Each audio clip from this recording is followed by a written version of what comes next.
Stay out of Tatooine. No more Obi-Wan, and Han Solo novel is out. Let's not read it. All right, I've got Napzok. Jedi Council starts now.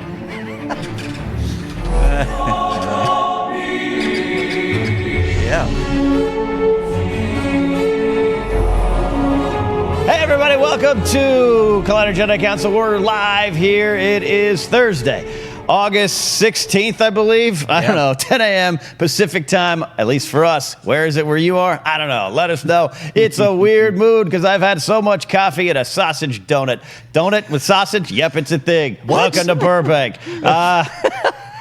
I'm joined today. First of all, I am in for Christian Harloff, who will be back when he is ready. Thank you for all you fans who supported him last week and sent him love, sent his family love. We appreciate that, and I'm just keeping the chair nice and warm, just like Christian likes it, moving ever so slowly in this seat, and he'll be back in it when he wants. But join me today is an old favorite, Mark Yodi Reilly. Happy to be here, Kylo Ken. You're in a mood, and I love it. It's a good mood. I'm so happy to be here. It's live. It's my first live Jedi Council, which is really great. If you fall, careful. No one can correct you. That's fine. Cody can't edit you out today. Nobody can edit me out, and I'm okay with that. And returning for the second week in a row, an all-time favorite, the Grand Moff Nemiroff. Perri Nemiroff's here. Doing well. Happy to be here again, but clearly I have a lot of catching up to do before I hit Ken's level. Oh yeah, I'll tell you what. I had a lot of coffee today, but we're gonna be fine here, guys. We got a lot of Star Wars news, including this is why I love doing the show live.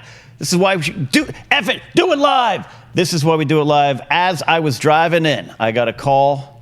Hey, we got to talk about this story. This story popped up, and we're reading it from our friends over at Star Wars News Net. I haven't fully read the article, so if it comes from some other spot as well, we will look at that and give them credit too. But I'm reading the story there. Cinema Blend is right there. The ones who got a chance to talk with Star Wars production designer Neil Lamont. He worked on Rogue One, Solo, a Star Wars stories, both of them Star Wars stories.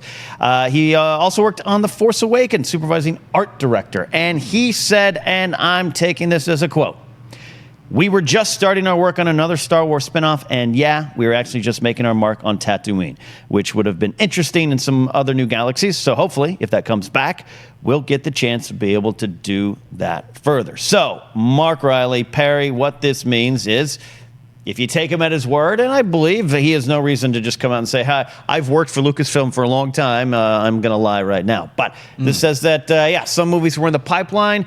That how far down the pipeline is always the question, and they're on hold. This would make sense because he says, the door could be open. Again, he's not in all the meetings with Bob Iger and Kathleen Kennedy and the whole team up there, but this is someone who knows this stuff and working on this stuff. So, Mark, I'm going to start to you. Your reaction to this. Let's just have fun, talk about what this might mean. Yeah, well, I mean, when he brings up Tatooine, I go, okay, is this the Obi-Wan movie that he was talking about? I've heard the rumors of a Mos Eisley movie. Yeah. And, so either one. It's going to the report that Collider did a while ago, which is that everything was put on hold for now.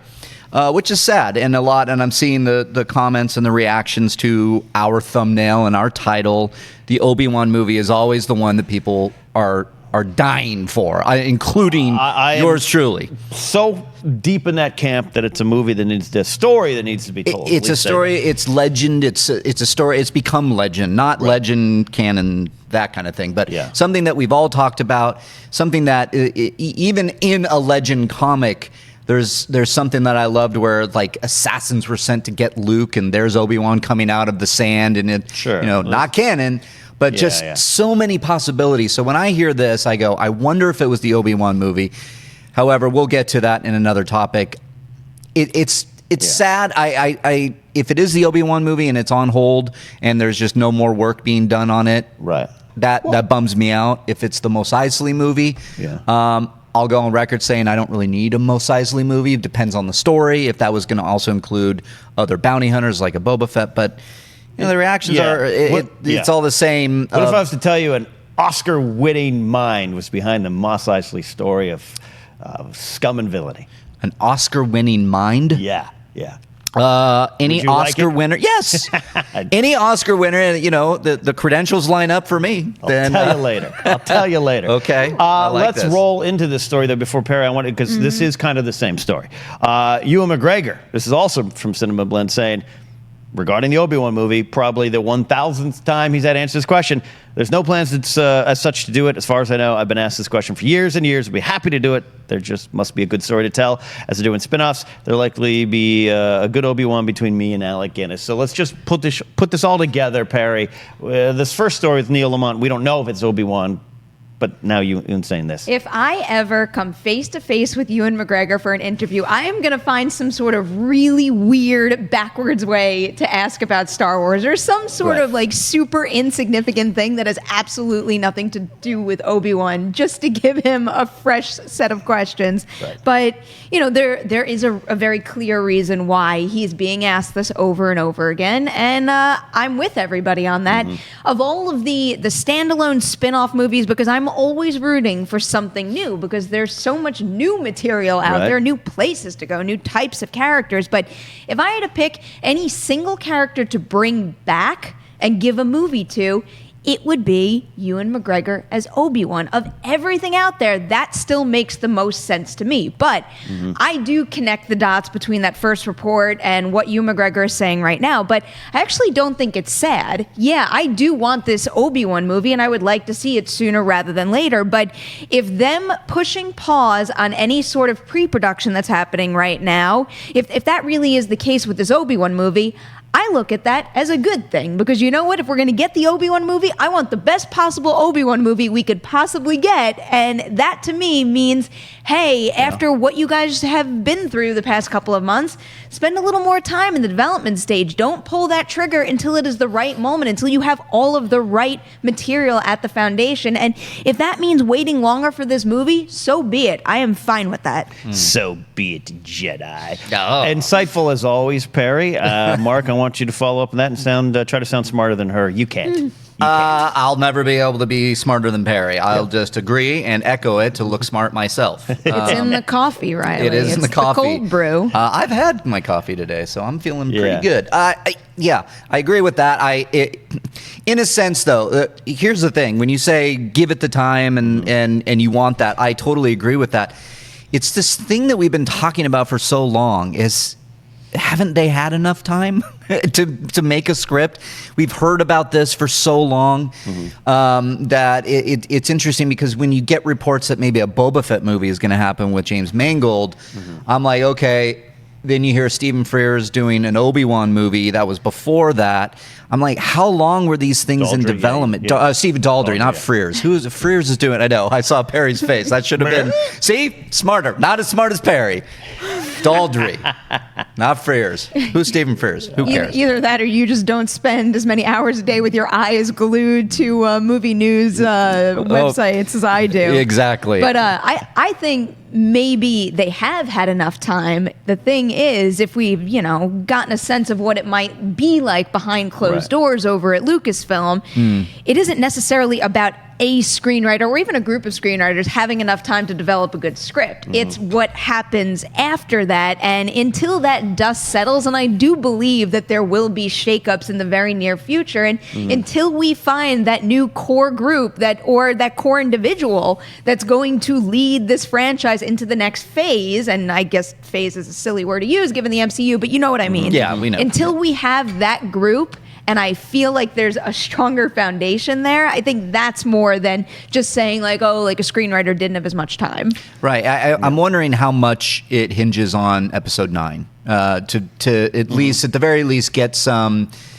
good, and I'm not saying goodwill back to the Star Wars universe, because enjoying myself talking about just the fandom and my love for this, but like images, trailers that come out for episode 9, a lot of like groundswell of being like, oh, that looked amazing, oh my god, and then kind of slide in some kind of announcement, whether it may be an Obi-Wan movie, a Boba Fett movie, or the Rian Johnson trilogy update, or the Weiss and Benioff, and like that's the TBD for me. It's also, there's so much going on. We've got Favreau's series, Resistance is coming, whether or not, we haven't heard much about it since since it was announced, but we got that coming. Clone Wars is back. Right. Celebration's going to be big, 5 days. And then, this little thing called Episode 9, that kind of used the term phrase. That's just where mine naturally goes. It is kind of a natural end, a phase 1, if you will. They'll never call it that. They shouldn't. Right. The first parsec of Star Wars, I don't know.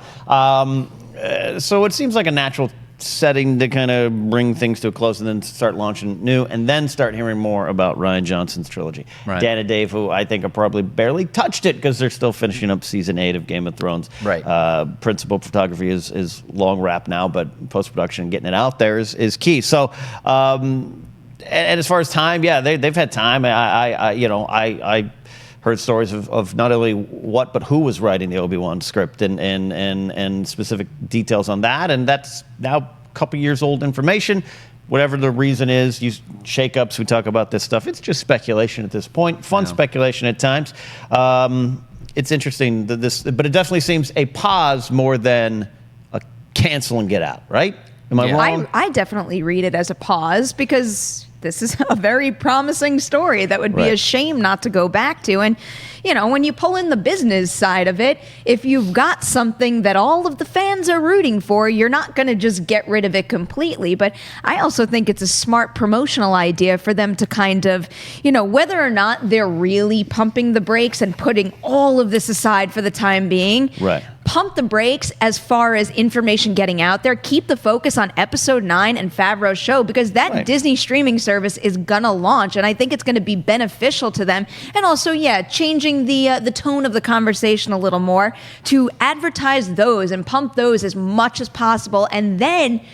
I think you're in the right to use the term goodwill. When you get more of that back, then start unleashing this new stuff. And that stuff, I think, will be received with an even more warm of a welcome than it might have been before. Let's have just a little fun here, go off book here a little bit, talk about this possible story set on Tatooine or based in large part on Tatooine about the spaceport that we all know and love and launching that into the underworld stuff. We hear a lot about back the TV show back in the mid-2000s, Star Wars Underworld. We got Solo.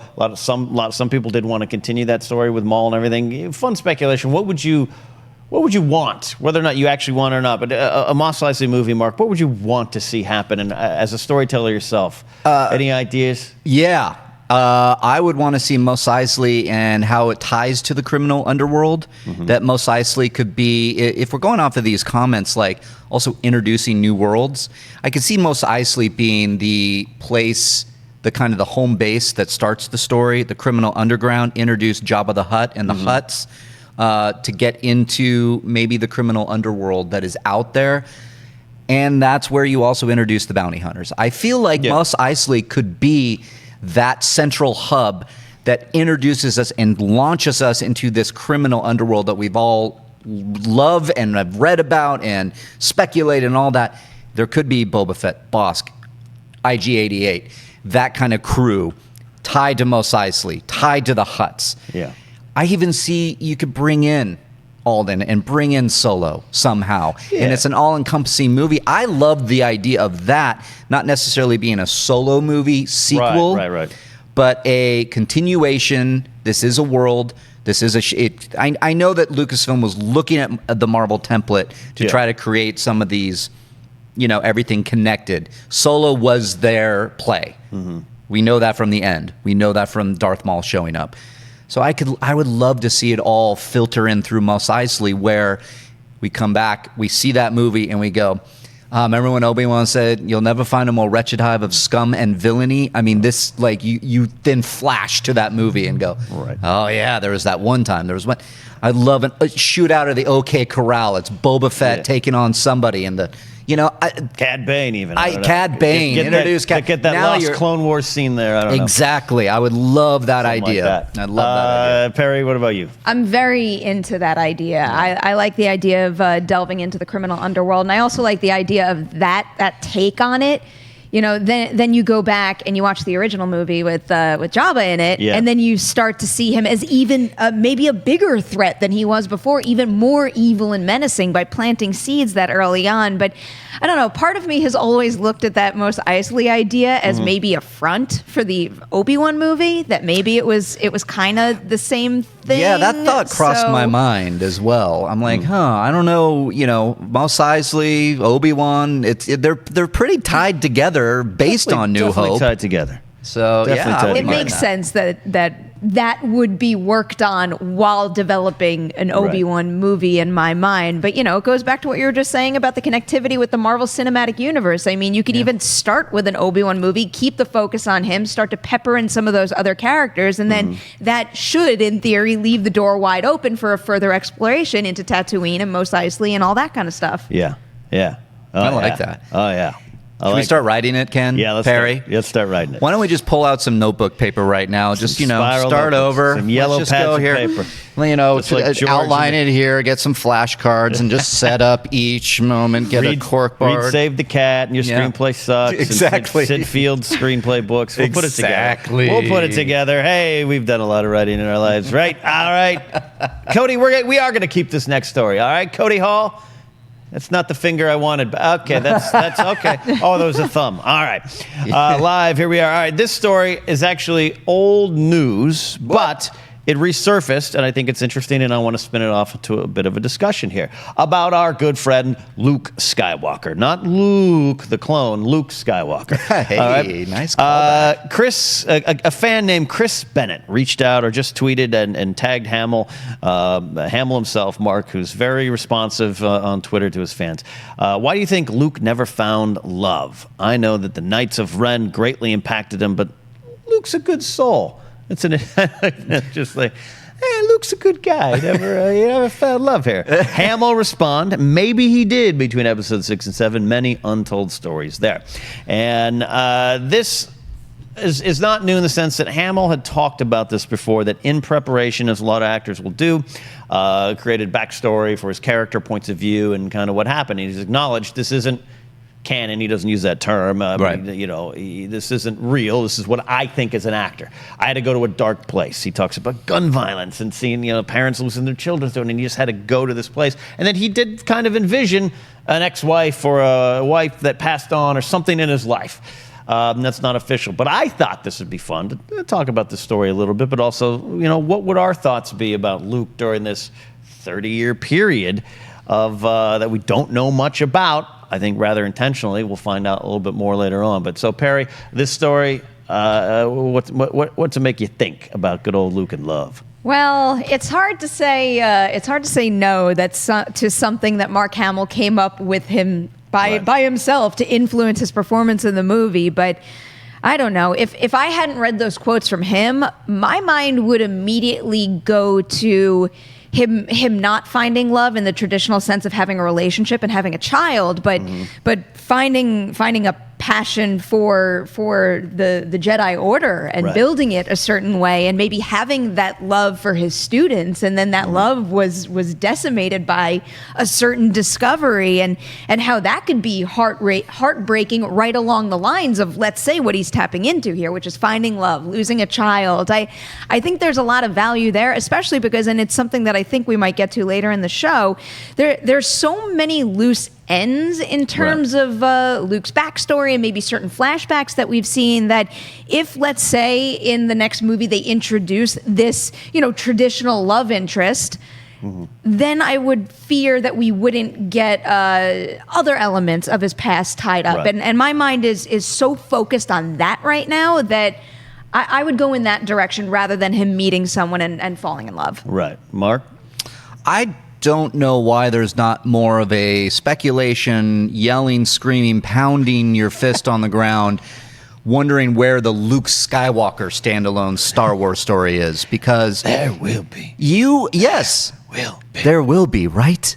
There needs to be. Yeah. And this is why. This is Mark Hamill doing his thing. He's been an ambassador for Star Wars before the prequels, after the prequels, before the sequel trilogy.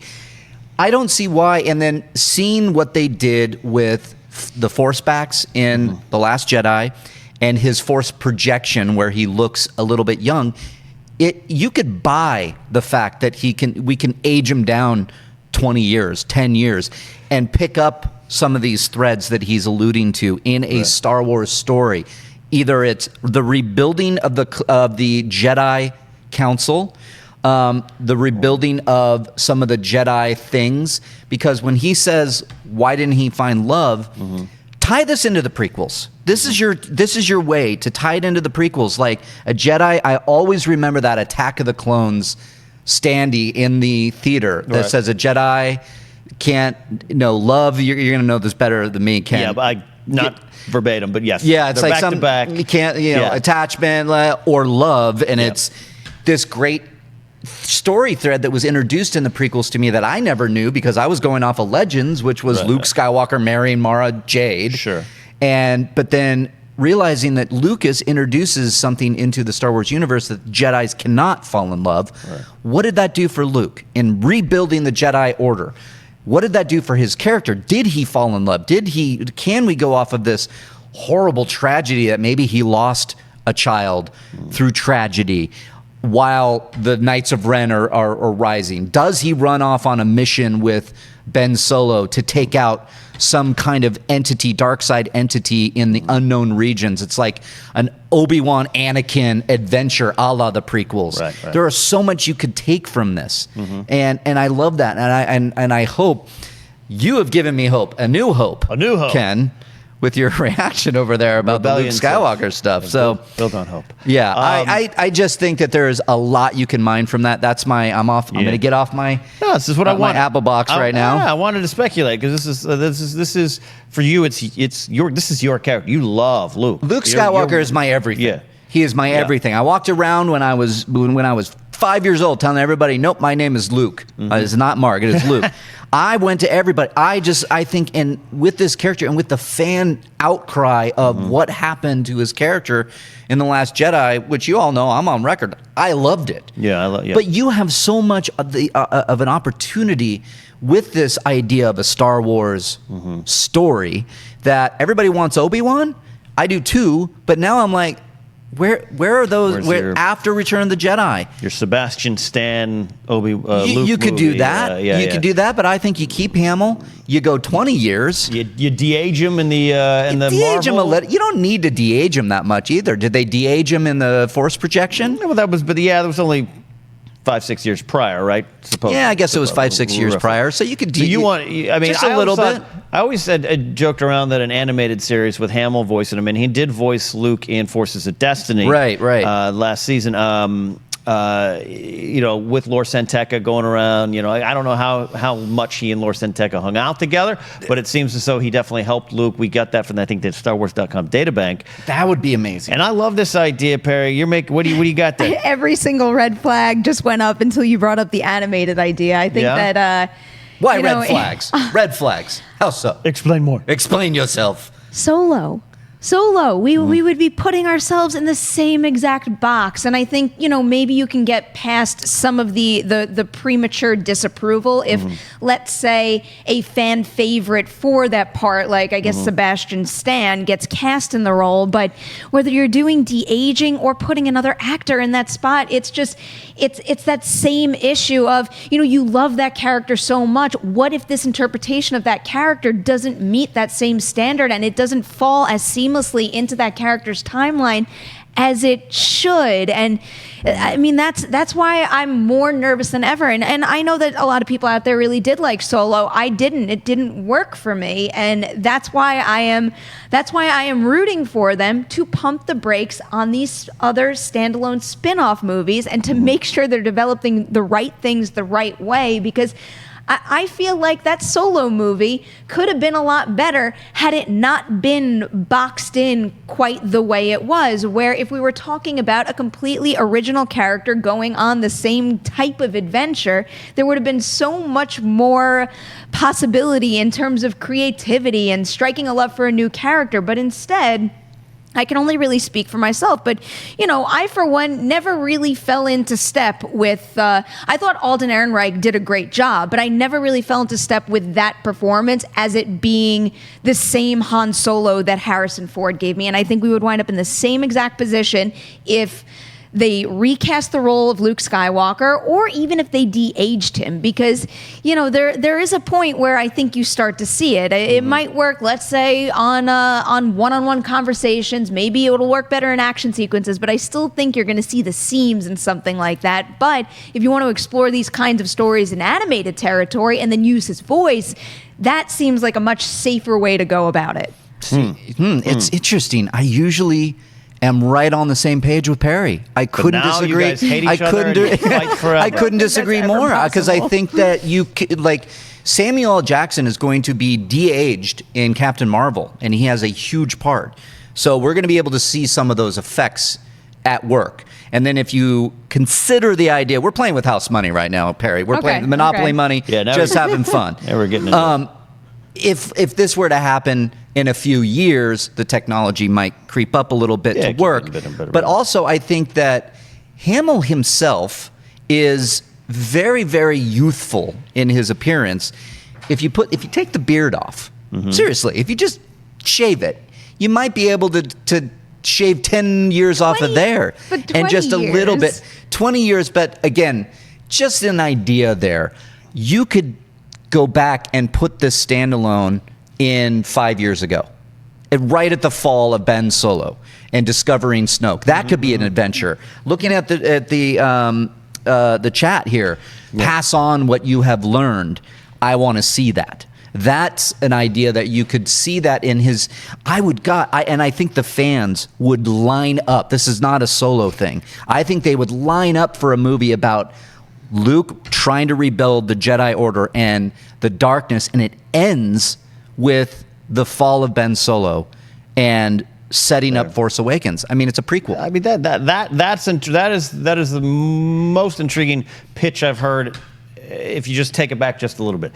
Picture? Well, that seems a little more realistic. Picture, kid. It's my old character. Yeah, no, that sounds reasonable to me. Yes, so I've never been on board with the Sebastian Stan version, and I love Solo. I think Alden did better than Harrison in Return of the Jedi, who sleptwalked through Return of the Jedi. I got to still do this movie. I got to do this movie. Wait, you didn't kill me? Hey, it's me. All right, and I love Harrison, and Han Solo is my favorite character of all time in Star Wars. But as far as Sebastian Stan, because then you do run into what you're talking about, where you just you don't want to recast it. Yeah. Because I think, to your point, Perri, the recasting of Harrison Ford, a lot of people couldn't get behind it. I got in an argument with my mother the other day. Who she missed it. Solo. Completely missed it. This is a woman that goes every Tuesday to see a movie with her friends. Yeah. And Solo just. And this should tell you everything. My mother sees everything. Yeah. Didn't see Solo because Harrison Ford. She's like, again, Harrison Ford's Han Solo. I thought, just didn't care. Yeah. And that's what's so interesting to me. I think that there's a lot to be said of the fact that a lot of people didn't want a Solo movie. Yeah. They didn't feel they needed one. Right. But I am going purely off of the reactions of Luke, not my Luke. Seeing that hashtag become something broke my heart. But it also shows me that there is a fever for this thing. Yeah. And do not recast it. And then maybe that's the point. If you take out the recasting and you use the de-aging technology, very lightly. Lightly, or a reasonable period of time. I think that's a different conversation. We can't obviously go to immediately after Return of the Jedi. Yeah, no, I would say you can't even go 10 years after Return of the Jedi. No, but when you're talking 5 or 10 years, the rise of the Knights of Ren, the rise of perhaps Snoke, the rebuilding of the Jedi Order, I do not see why that's not a movie in development right now. He's passionate, Perri. I don't even want to stand in front of him. I want Disney to be watching this. Bulldozer of passion. Look, I'm a finalist in the Nickel Fellowship screenwriting competition through the Academy Awards. Disney, I can write this thing for you. I'd be a first timer. We'll get you a meeting. It would just be a buck and some change that you could throw my way. Okay? Free coffee. That much. Free coffee. I'll do it like Brad Pitt did with Deadpool 2 just shows up on set for a cup of coffee. I'll do the same. What I like about it is we have this 30 years. We have this 30 years. This is the fun. This is where I really roll up my sleeves and have fun with Star Wars. We have this 30 plus years now that just because we didn't make these movies till now, we can't really go back, even with Sebastian Stan, because Carrie Fisher, Harrison Ford, we just can't go back to a month after Return of the Jedi on live action easily, even if we try to do it. It's not easy. But I love the journey of Luke. I love what's been set out, that Luke kills the Emperor. He redeems Vader. Vader kills the Emperor, whatever. We saw the throne room scene. It all happened there. Luke's the only one that survived. He can tell the story he wants. But then, as a child, Return of the Jedi ends and you're like, cool, Luke's a Jedi, everything's great. Yeah.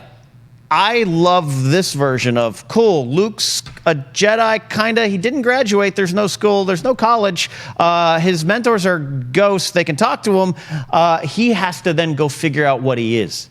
I'm a Jedi, like my father before me. What does that mean? Yeah. And I love the Legends of Luke Skywalker book in terms of what it put out. It was a weird book, and there were some things I didn't like in it. But what I loved overall is this quest. And my favorite of the Luke stories is at the end where he gets in his little A-Wing, his two-seater A-Wing, and he's traveling around. He picks up that scientist and they get caught in an exogorth, and they spend a lot of time in the exogorth, and Luke learns the value of sacrifice. And it's a fascinating story because it shows that Luke was going around learning about the Force, and sometimes it's a different version and name in other parts of the galaxy. And I don't know if that's as exciting for a movie. You're going to get Luke on his, thesis journey, trying to make his, graduation paper here. So what is interesting, though, is what the big moment, what set him into exile. Because I still think that is a great decision. JJ and team made that decision at the end of 7. Yes. They're the ones that are like, Luke, 5 planets were destroyed.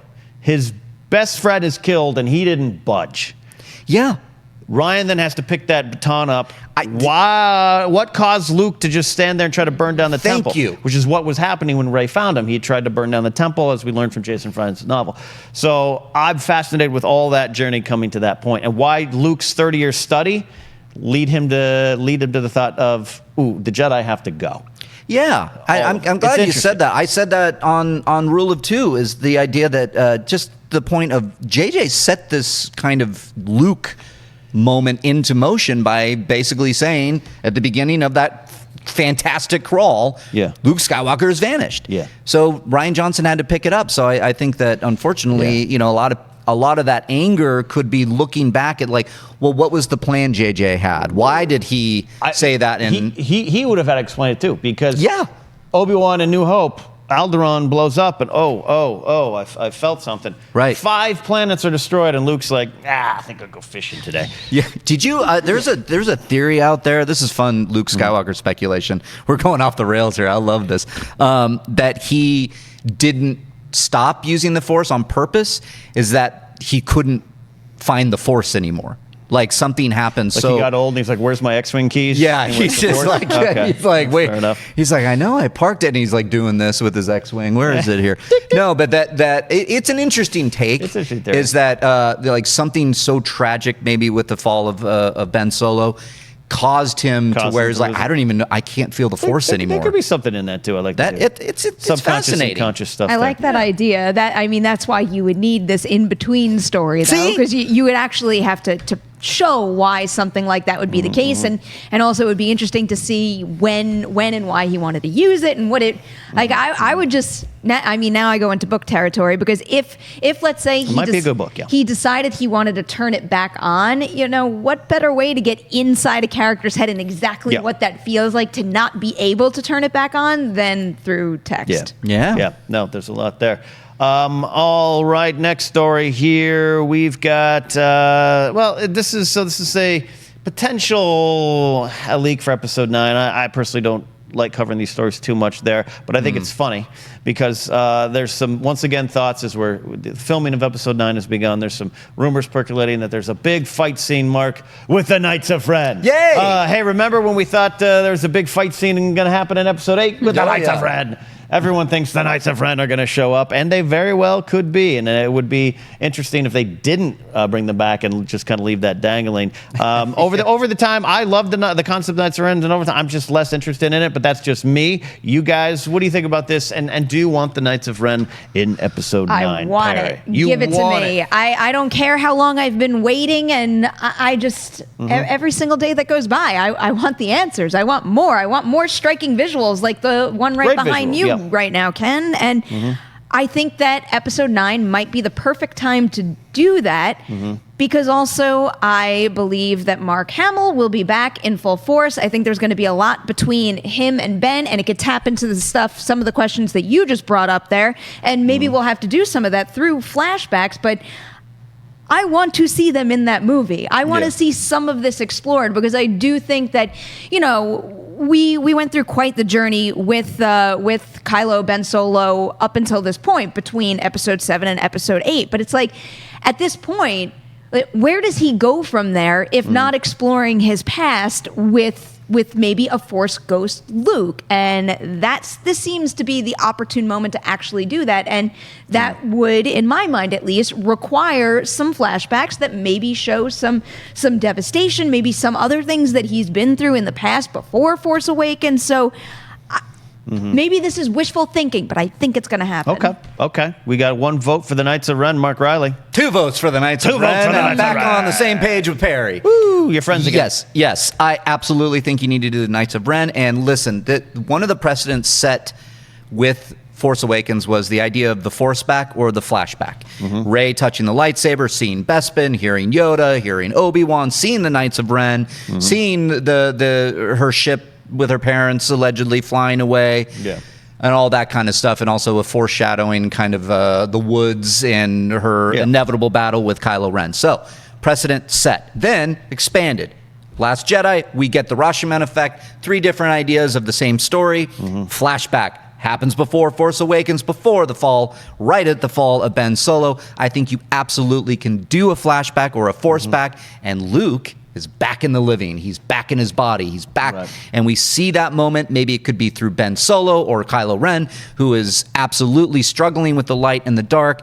And that's how you maybe bring in the Knights of Ren. But I thought it was a fascinating, that aside, fandom and all that kind of nerd stuff in my head, I thought the Knights of Ren was a fascinating addition to the universe because we don't necessarily have Sith right now, which I'm interested in. Return of the Sith, maybe. How did the Knights of Ren figure into all this? It's something I really, really want. I was very excited. Same deal. Hopefully, Last Jedi was going to have this big battle where it was going to be Luke and Rey versus the Knights of Ren and Kylo Ren. I think we can see him. I think if this is true and that they're looking for a recreation perhaps of this or expand that mythology, I want it. Want it very much. All right. You guys got some passion for it. Yes. It's not that I don't like the Knights of Ren. I love when this image came out. It's like cool, great. I love cool things in Star Wars. I love how Phasma looks. I love how Boba Fett looks. And I'm not a huge Boba Fett fan, but he's the coolest looking thing in Star Wars. I love the design Costume of Kylo that Ren. launched 1,000 stories. Absolutely. I love the broadsword lightsaber. I love everything about this. But then when 8 came along, the movie ended, and I actually was like, oh, that's right. The Knights of Ren didn't show up. I didn't miss them once. And not that I don't want what you guys are talking about, because I think it's interesting. I think a lot of what you're talking about, because this scene right now, we can say it's a flashback, but did he have that lightsaber built? Because it looks, the one he uses against Luke in his temple, I think is that one before it's altered. But that's just fan speculation. And when did he get the mask? And now we know he has the mask off. Not that he couldn't build another one. So now there's all these fun things to speculate, which Star Wars is about speculating responsibly, as we see on Force Center. But I loved when I've talked about it here before, so sorry it's a remix, but I loved when Snoke's like, hey, Ewan, the Knights of Ren, like his college buddies that you guys thought you were so cool, but you're nothing. But I'm also intrigued by Luke saying he slaughtered some of my students and he took some of the other ones. And then in Chuck Wendig's Aftermath, one of the best parts of Aftermath is the interludes with the acolytes from Beyond, who seem to be the one that hunted down Vader's lightsaber, all this kind of stuff, and we're working with Tashu, the imperial dignitary, A lot of cool things. It seemed to be a precursor to the Knights of Ren. No lightsabers, but they used Sith artifacts and masks, and that kind of affected them. So there is stuff there that I like, Perri. So I'm going to be, if it's handled well, I'll be happy they're in 9. I just don't go out of my way to want it. Bringing up the Snoke line too, because then I go back to another Kylo line where it's, let the past die, and it just feels like that conversation has been revolving solely around Mom, Dad, and Luke. Sure. Wouldn't it be interesting if something about the Knights of Ren had kind of blown up in his face and failed, and he's also got to brush that aside now? But I like that. That's intriguing in the sense of it's like your college band, and hey, dude, let's get the band back together. And there's one guy that's like, I'm a banker now. We're not doing this. Maybe they're like, show up, and they're like, dude, you're in charge now. Do we have jobs? He's like, no.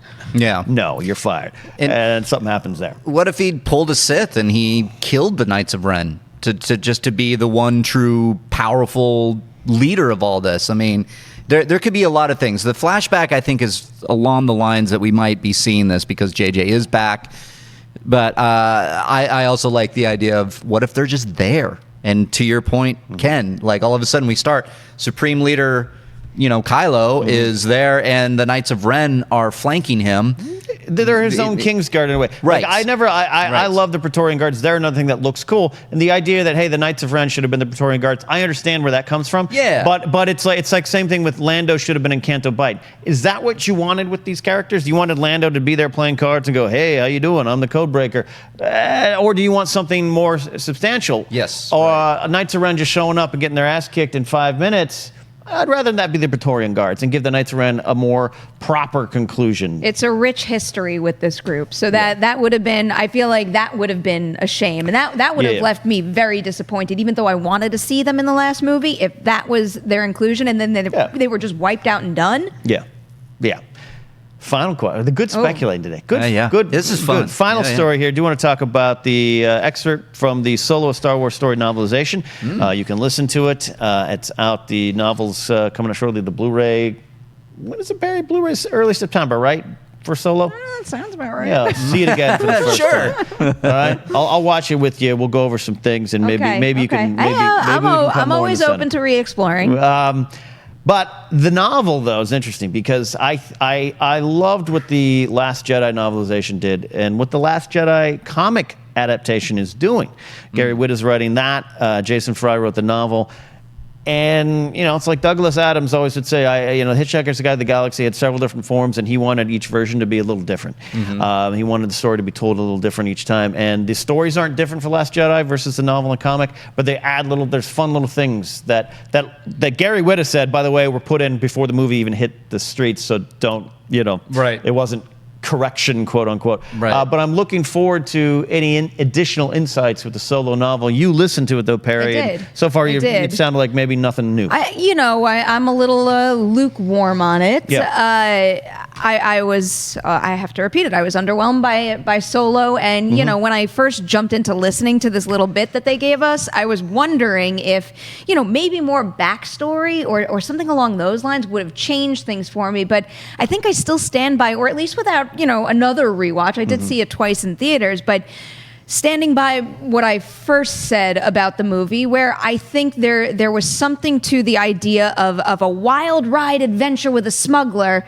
but that wasn't Han Solo. So then that goes right to what this excerpt actually is, which is him showing those shades of himself that further show that even when he was younger, he is someone who didn't follow the rules.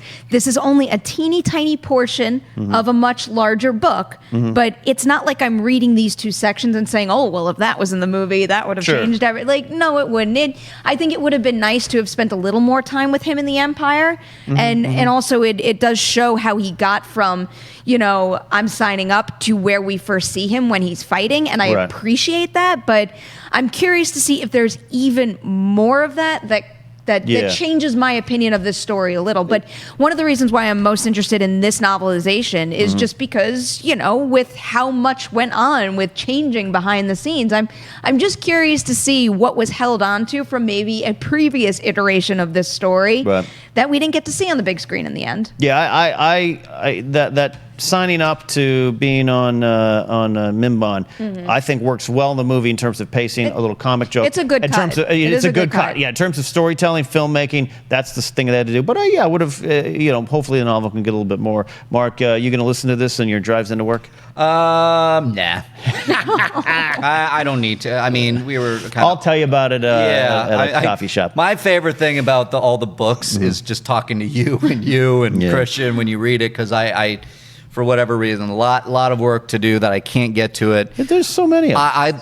However, I have been doing the Last Jedi comic, and it's fantastic. Yeah. That is. Wit and team are doing a great job. They're doing a fantastic job. The art is fantastic. It's beautiful. It brought my love back for remembering again. Oh yeah, I used to go on Wednesdays, and this is just one simple one. Yeah, I like it. I like that expanding of it. The Rogue One novelization. The Rogue One novelization was a comic adaptation. It was great, and actually the Rogue One novelization was great too. I brought read in that thing that Cassian Andor was from a separatist family is fascinating to me. Yeah. There are certain ones that I get into, but it's I have to pick and choose wisely. All right. Well, that is a look at Star Wars movie news, which means we're going to take a quick stop into What's the Deal with Canon? It's Cody Hall's favorite sequence and segment here in Collider Jedi Council land. And, well, not a lot to discuss, but some big stuff from Dave Filoni discussing how Rebels Season 4 nearly ended, the revival of the Clone Wars. Reading this interview here was pretty fascinating. Filoni's an interesting guy,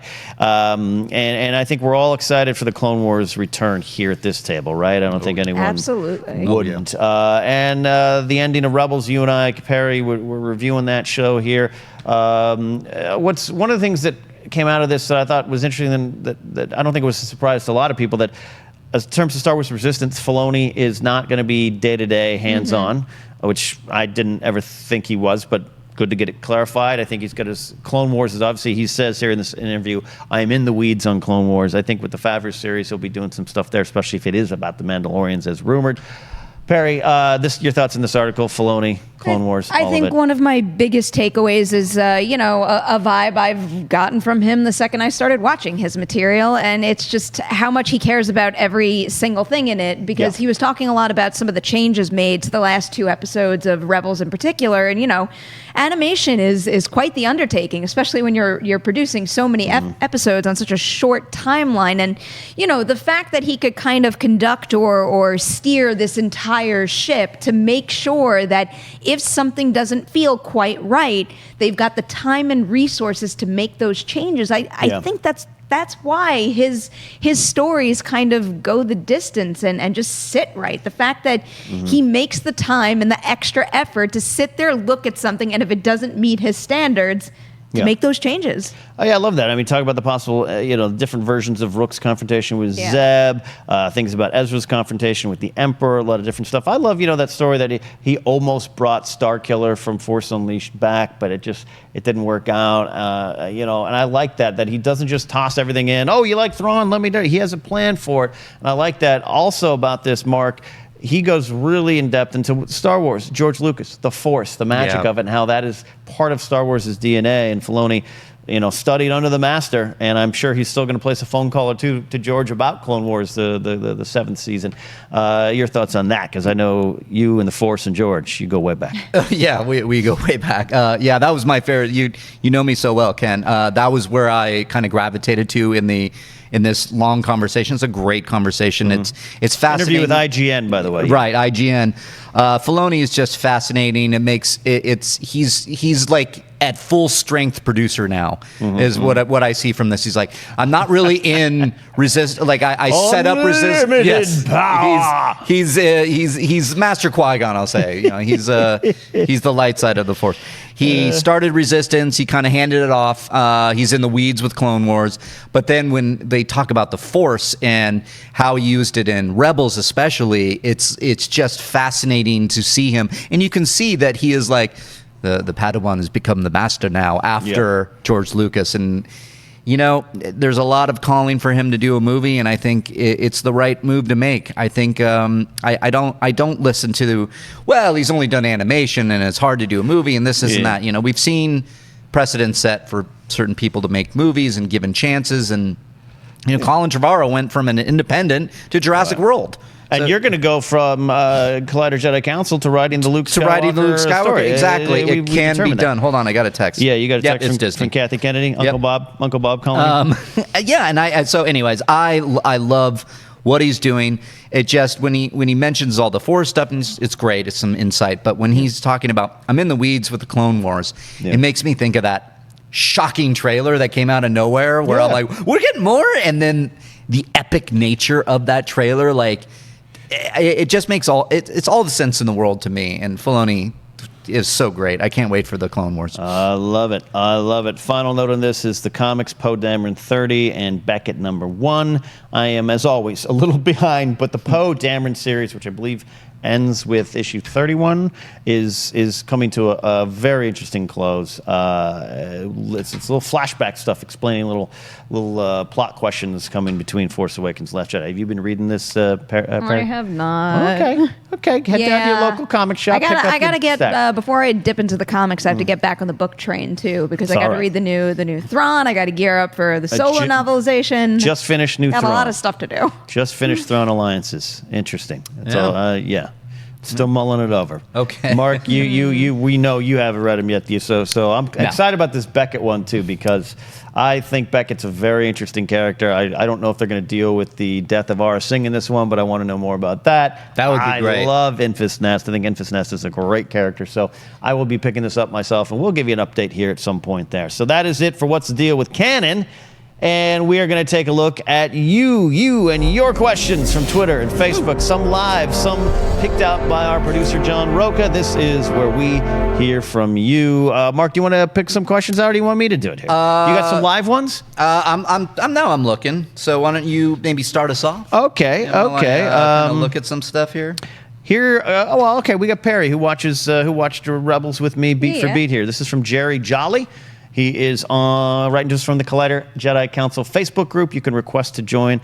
Good fun there, good community there. He says, J.J. Abrams has said that he hopes to end the saga in such a way as to, quote, connect all three trilogies. Could this be a hint that we will see the world between worlds in Episode 9? If not in Episode 9, will we ever see the world between worlds in Star Wars again? That, of course, was the big kind of end of Rebels Season 4 kind of thing here. This kind of nether world with time warps and all these kind of weird things, but it was fun. Perri, what do you think? I would like to see them do it, but the more practical side of my brain is saying Star Wars movies need to be for the widest possible audiences, and trying to introduce something like that to people who aren't familiar with it in one single film.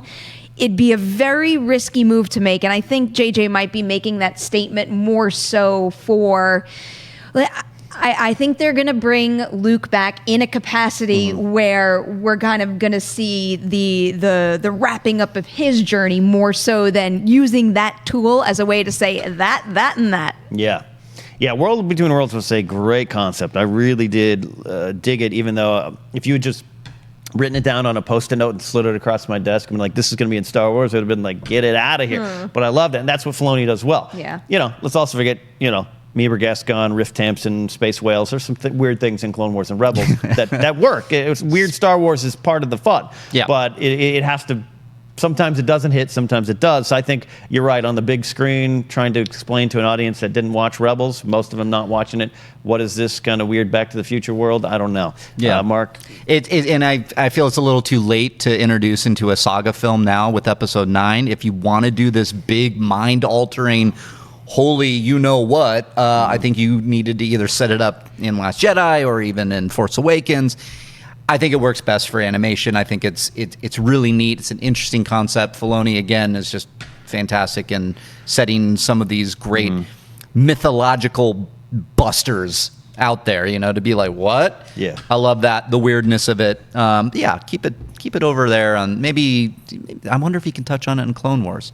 I don't know. It's interesting. I don't think so, but I don't think so, but maybe. Mortis is a weird. George loves that weird stuff too. Yeah, a lot of that comes from George there. Yeah. All right, I got one here, and then we'll go to a couple live ones there. Graham Bell at Graham Purdy Bell says, just keep thinking that Richard E. Grant, who will be in Episode 9, would be an excellent Thrawn.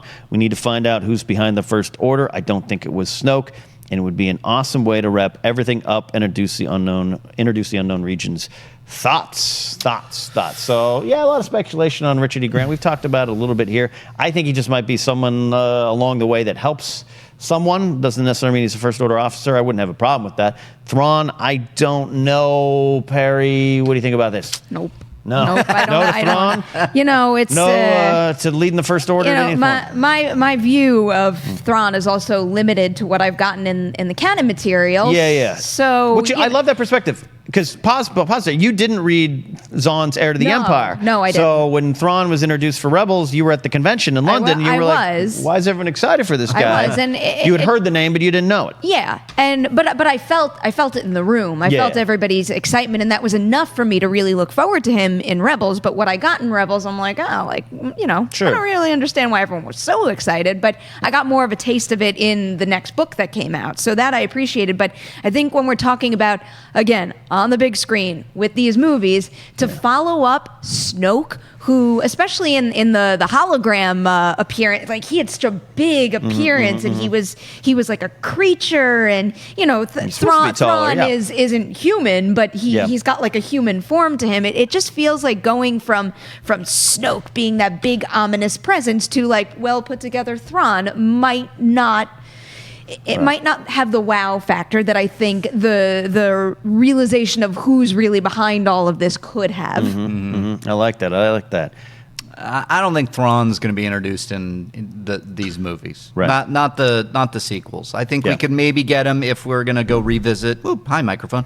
If we're going to revisit the stories, and we were talking about Sisley and what are the standalones. I think he could be introduced there. I think they're keeping Thrawn as that kind of, to your story, Ken, when why is everybody Perry? Why is everybody about Thrawn? Because of Heir to the Empire. We read about him.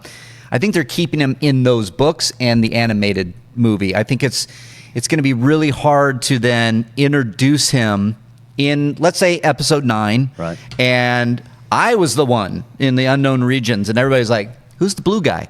Right, that don't have this big history.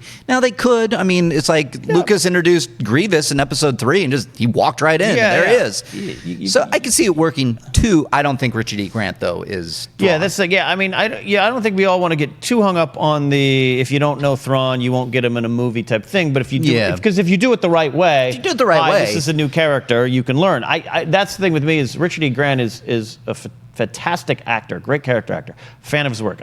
In The Player, Spice World, I keep joking about, but L.A. Story. L.A. Story kills me in L.A. Story. And he's so great.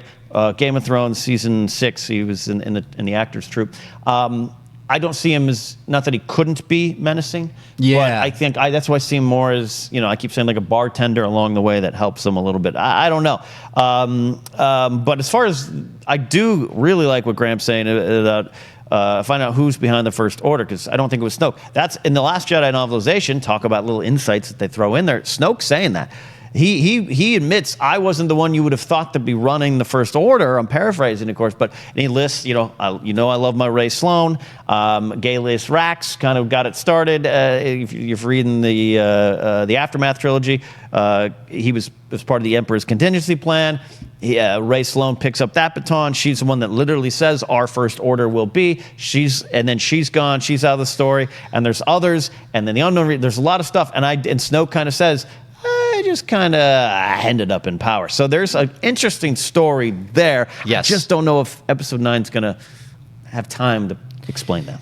Yeah, there's a lot of loose ends to wrap up there, tie together. JJ's got a tall order. Love the thoughts there, Graham. A couple live questions there. Yeah, Mark? We got a live one coming in from Matthew Simmons. We got a live one. How would you feel about 2 films a year where the story films appear on the streaming service and the saga films and or maybe Old Republic, Rian Johnson trilogy, the Weiss and Benioff, they stay on the big screen? What do you think? A couple of years down the line, maybe. Yeah. Not right now. If they announce that right now, I'd be like, oh. Remember the pump the brakes? Yeah, I know. That's what it's been 2 right months now. since the pump the brakes. Yeah. I'm like that too. And I was kind of encouraged that I think Iger said in his last IgerCon call that right now we're not going to have original Star Wars movies on there. We got the show. We got a lot on the plate. And also, by the way, he kind of said, it's just more about the Disney movies right now. There's this weird hedging of the bets. I still think Disney Direct or whatever it is will be where they put a lot of their attention. And original Star Wars movies on a smaller scale, I think, works for that. But I'm with you. Let's just see. Let's just launch this service first. Yeah, I'm with you, both of you. Yeah. Let's see how the service does. Yeah. We have the TV show. As someone who helped launch a behind the paywall streaming service a couple years ago, right? Just make sure it works first. They're trying. Yeah. Disney in general is going very softly into this, meaning they have a Lady and the Tramp kind of live action movie that's going to be specifically there. That's going to be an interesting kind of. Dip your toe in. Like, how'd that go off there? We got Tessa Thompson as Lady. How'd you get in there? Yeah. So, yeah. How'd you... Can we bring back the... How'd you get here? Yeah. Yeah, a little call back there for All Josh right. McCouga. Final question of the day. Another live that I'm going to expand on from one from the live chat that I saw, but Sam Scorsoni kicks us off right here, and then from the chat is... one scene that you want to see in episode 9, no matter what it would be. And then Sam expands on that. Could the TIE Silencer and Falcon have a big dogfight? Oh, I love that. And to that I say, yes, sir. I would love to see that. Get a little Kylo Ren back in the Silencer, taking on Rey and Chewie in the Falcon, a la the asteroid field in Empire, a la the Attack of the Clones with the sonic depth charge. You use your favorite sound effect, Ken. Seismic charges. Something along those lines. Even the escape from the Death Star with the TIE fighters. Like having like one of those. What am I trying to say? Like a very specific space battle that is a part of the story. You know what I mean? Yep. So it's like the asteroid field, like they escaped. But I love that. That would be really fun for me. I like the Silencer versus the Falcon there, Perri. It's really hard for my mind to go to like a space battle or chase just because that was such a significant portion of The Last Jedi. Right. And maybe it's because of the conversations we've been having so far in the show, but I can't pull my mind away from just some sort of, it could be a heated one, but some sort of sit-down conversation with Luke and Ben. Or Luke and Kylo. I mean, I'm really open to either exploring it in some sort of flashback where we have a conversation between the two of them and start to see the concern and the rift form, or even Force Ghost style, where Kylo has the weight of the First Order on his shoulders. He's confused. He's still kind of that that whiny, what am I doing right now? And to see them have almost a follow-up to the last altercation in The Last Jedi, I want one or the other. Yeah, I've said it many times. The one scene I want is Luke haunting Kylo Ren. Yeah. Because a see you around kid, I love that idea. Right. So, but that would be great. I think it's worthy of doing. I think Luke could pop in and out. He's like training Rey, and he's like, hold on a minute, I'm gonna go bother Kylo, and he just disappears. Yeah. I still like this idea, the Force Ghost thing, and seeing Force Ghosts like we've never really seen them before, even with Yoda and lightning and bopping Luke on the head. I think that stuff's great, and how they continue to learn even after you pass into the other world there, so to speak. So I like this idea, especially if Rey is learning or has learned more and gone on her own journey of what does it mean to be a Jedi? What am I a Jedi? Did I graduate? Where's my paperwork? Yeah. And also, do I rebuild? Like, I think, we don't want to take a lot of time with her having this slow burn journey, especially if there's a time jump. But maybe that has happened. And at some point, I love kind of a weird rebuilding of the Jedi Council, the High Council, with her talking to Yoda, Luke, Anakin, Qui-Gon, Obi-Wan, bring them all there. A little Haunted Mansion ghost chat with Rey, something like that. Tying it back to the prequels, too. Could be interesting for me. I don't know. I don't know about that. Or maybe they just go have a cup of coffee at Dexter Jetster Jr.'s Cafe. Could be it. Well, thank you all for those questions. Thank you for contributing. Thank you for reaching out on Twitter using the hashtag Collider Jedi Council or in the Collider Jedi Council Facebook group. Fun time. I love jumping around. We love kind of diving in. Some of the news stories aren't as meaty because we're just in a down time. We're waiting for episode 9. We're waiting for a lot of news on Resistance, Favreau series, and even more news on these other movies. So it's fun to kind of dive in and have some fun, and I cannot do that without these wonderful people. Mark Reilly. Thank you, sir. Thank you very much, Ken. It's a pleasure to be here, and happy to be on the live Jedi Council. That was really fun. Check out Rule of Two. Me and Mark Fernandez just going nuts on Star Wars. Absolutely, and your show, Reilly Around. Yes, the Reilly Roundtable. That's your Twitter handle. Drops Reilly. today. It's probably up. Yeah, Reilly Around. That's where I got it. Reilly Around. We're really looking for that round table. We're going to IKEA later today to maybe get that. But guess who my guest is today? That guy, Ken Napzok, stops by. And I tell some stories I've never told in the public before. Really? Yeah. I'm honored because it just opened up. And the floodgates, it's one of the best episodes. Worked out some things on that episode. Yeah. Grand Moff Nemiroff, it's always good. You are truly the voice of intelligence and common sense and reason here amongst these big sweaty nerds. You give me too much credit. Thank you for having me. As always, agree or disagree. It is really fun and refreshing to just come up with theories and bat ideas around for an hour.